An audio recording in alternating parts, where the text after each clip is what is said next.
So when we take on a game that has Shadow's prestige, a lot of responsibility comes with it that you can't just brush off. This is a classic. There's no denying what it is in people's minds in the space of games, and that we had to make it as great as people remember it being all over again. And that was a high bar. Going from a PlayStation 2 to a PlayStation 4, there's certain expectations. Just re-releasing it the same way we had it on the PlayStation 3 just wouldn't have done the title justice. We don't even consider it a remaster inside the studio. It is a remake from the ground up. Collectively, we understood this had to be beautiful. There was never a question about what our goal was, what we had to achieve. And so the question was, how do we get there? One of our biggest challenges has been staying true to the original atmosphere and environment and making sure that we maintain that while also increasing the graphical fidelity and visual quality of the levels. We used a lot of the base geometry for the very original game and kind of built off of that, taking some of those really basic core art direction cues and then expanding it out into a larger, more filled out world. I kind of use the analogy, it's kind of like taking a concerto that's just piano and trying to expand it into a symphony. Trying to add all these instruments and then taking the vibe of it, taking the feeling of it, taking the direction of it, and expanding it into something that a modern audience would enjoy. For instance, the video that we showed at Paris Games Week, where Wander wakes up at one of the save locations, that forest looks vastly different from what it did in the original, but we worked really hard to maintain the feeling that that forest evoked when you first entered it, which was a sense of awe. It was, you're entering a very special place in this world. We rebuilt all the assets.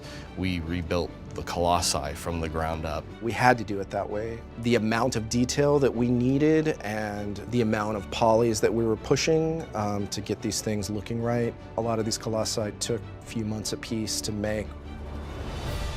In the first game, one of the most incredible things that I remember was the hair on the Colossus, the fur. That was like, at the time, I had never seen anything like that, and we felt that it was important for the fur to be interactive and to be one of the central points of the Colossus, like the original one. So a lot of time and effort was spent in just getting that perfect. In addition to making the game better looking, it gave us a second chance to actually improve the things we couldn't before. So the vision was, let's take old control scheme, make some improvements to it that people would expect to get the game kind of more ready for a new audience.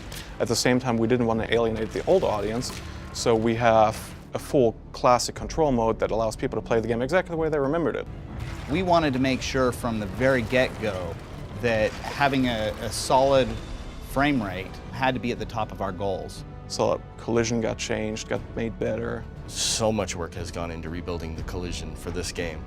Moving the game to 4K, supporting HDR, supporting 60 frames a second on the PS4 Pro. Those were all significant technical challenges that we had that thankfully turned out really great. The one thing that's definitely good is that Ueda has a great amount of trust in what we do because we had already done the remaster, and so I think that helped a great deal on our current project. Everybody has a very clear picture in their own mind of what Shadow is. We obviously have to try and interpret all of those things from all the millions of different fans that this game has, and that is, it's not a burden, it's an honor and it's a great responsibility to take on. And we're fortunate that we're in a position where we can do that. It was an absolute honor to work on this project. It's so cool, man. It's like a once-in-a-lifetime thing.